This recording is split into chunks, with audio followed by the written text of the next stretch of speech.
Vamos.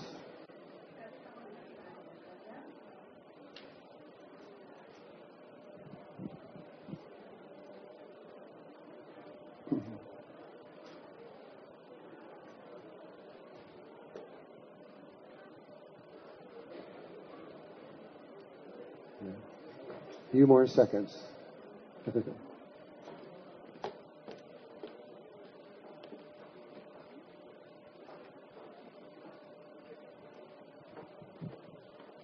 Okay.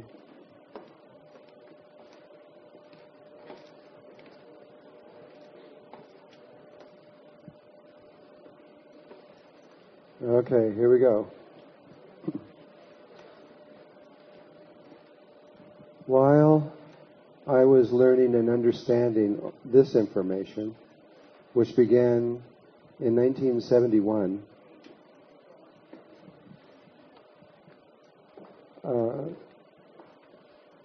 basically from 1971 until about roughly 1996 or 1997, somewhere around in there, I had an experience long about that time that I couldn't understand. I was meditating in my Merkaba, and I was spending a long time meditating in the Merkaba, an hour or more, and everything was sort of normal, when suddenly my body appeared inside of a cave.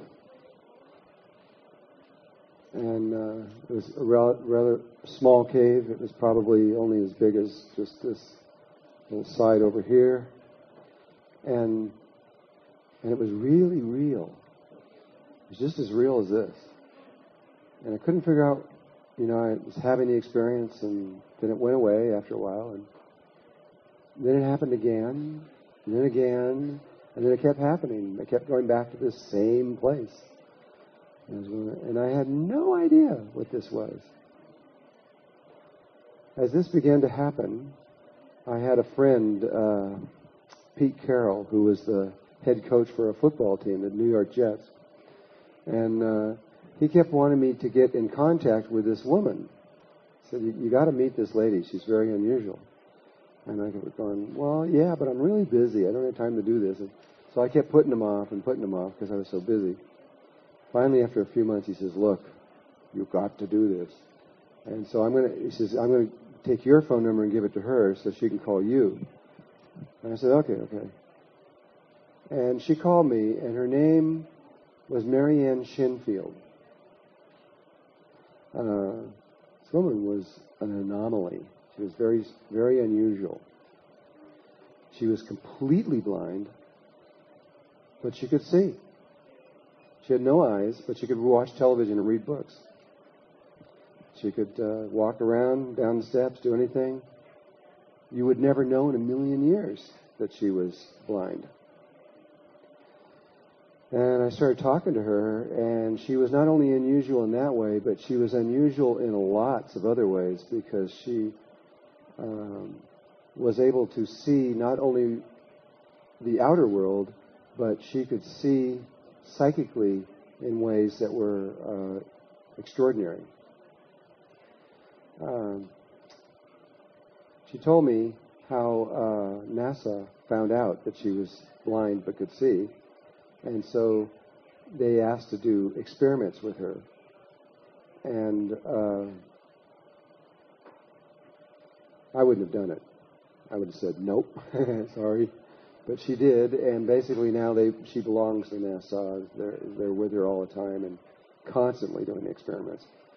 But one of them was when, in the very beginning, they asked her, okay, well, you can see, but what's going on in there? And she says, well, it's hard to explain, but I'm floating through space.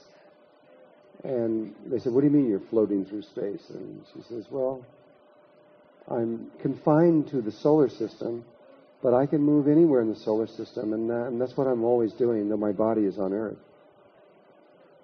And I think NASA probably said, sure, because they made a test.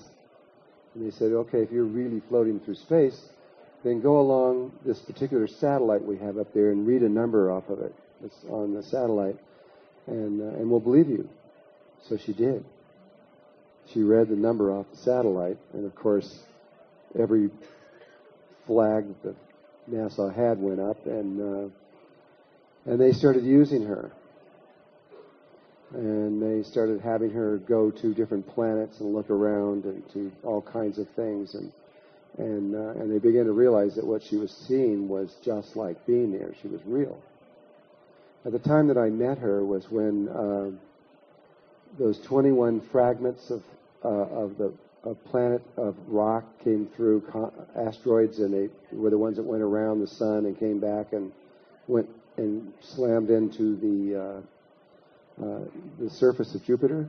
You guys remember that? That was 96 or something like that. I don't remember when it was.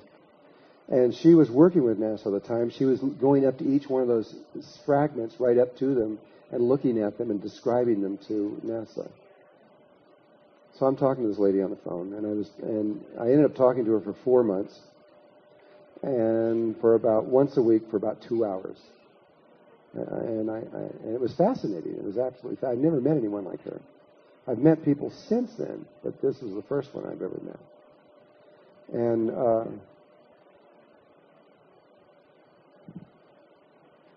after a few times of being with her, she said to me, "Would you like to see through my eyes, the ones she doesn't have?" And of course I said yes. And she said, "Okay, well then lay down on a bed and make everything dark." So my wife sealed all the blinds off, and it was a new moon, so it was dark out anyway, and turned off all the lights, and I couldn't even see my hand in front of my face. And then she had me prop the telephone up on a pillow so that I could completely relax while I was doing it. And then it took a while. It took maybe 10 minutes of her saying, "Do you see yet? Do you see yet?" I'm going, "No, I don't see anything." When suddenly, just like a light switch coming on, this phenomena took place. Sitting in front of me, maybe only this far in front of me, was a television screen or a computer monitor, whatever you want to call it. But it was like in that shape. It was about that big. And when you look, but it was really more like a window, because when you looked through it, it was just like looking outside, only instead of looking outside, I saw stars. It was just the same stars I see up here, but I could look through and see the stars. And around this television screen were little tiny TV screens that were about 2 inches by 3 inches. And they were mounted all around the outer edge of the screen, and they had images that were moving on them very, very fast. I mean, they were just going flick, flick, flick, flick, flick, flick, flick, flick. About as you could recognize them, but as they were moving as fast as you could possibly recognize and still see what they were. And she drew my attention to the top right-hand one up here. And she says, "Look at that one." I'm looking at it, and there were images of real pictures of like trees or animals or chairs or things mixed in with geometrical images. They were shuffled together, moving really fast. And she said, "That window tells me what's around my body on Earth. So I can look at that and watch television or read a book or walk around or open the refrigerator because I know what's around my body." And she then told me the window on the bottom left side. She only told me 2 windows out of all these windows. And this one over here, she says, "This is how I talk to my brothers and sisters." Well, there were ETs on this thing, and so what she was talking about is other ET races she could communicate.